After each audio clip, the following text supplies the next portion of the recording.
आज हम बात करेंगे भारत के इतिहास के एक ऐसे केस की जिसने पूरे देश को हिलाकर रख दिया था। मुकेश और अन्य बनाम दिल्ली सरकार, जिसे पूरी दुनिया निर्भया केस के नाम से जानती है।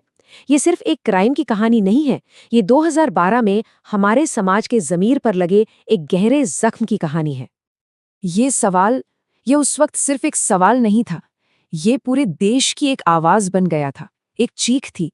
इस एक घटना ने हर किसी के मन में सुरक्षा को लेकर एक बहुत गहरा डर और गुस्सा भर दिया था।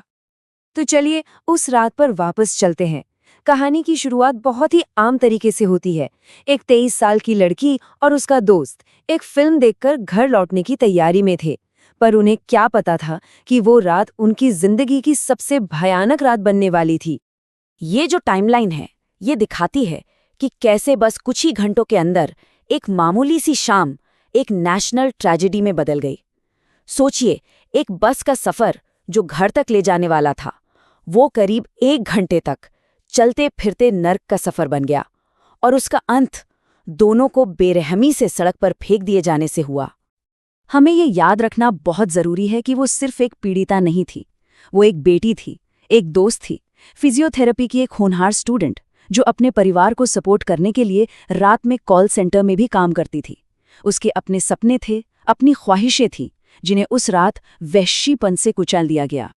जब देश की सबसे बड़ी अदालत यानी सुप्रीम कोर्ट किसी अपराध के लिए बर्बर, घिनौना, शैतानी जैसे शब्दों का इस्तेमाल करे, तो आप अंदाजा लगा सकते हैं कि वो घटना कितनी खौफनाक रही होगी। ये सिर्फ एक अपराध नहीं था, ये इंसानियत पर किया गया एक हमला था। इस हमले में लोहे की रॉड का इस्तेमाल, ये सिर्फ क्रूरता नहीं, ये हैवानियत की हद थी। इससे पीड़िता को जो अंदरूनी चोटें आईं वो इतनी गंभीर थीं कि आखिर में वही उनकी मौत की वजह बनी।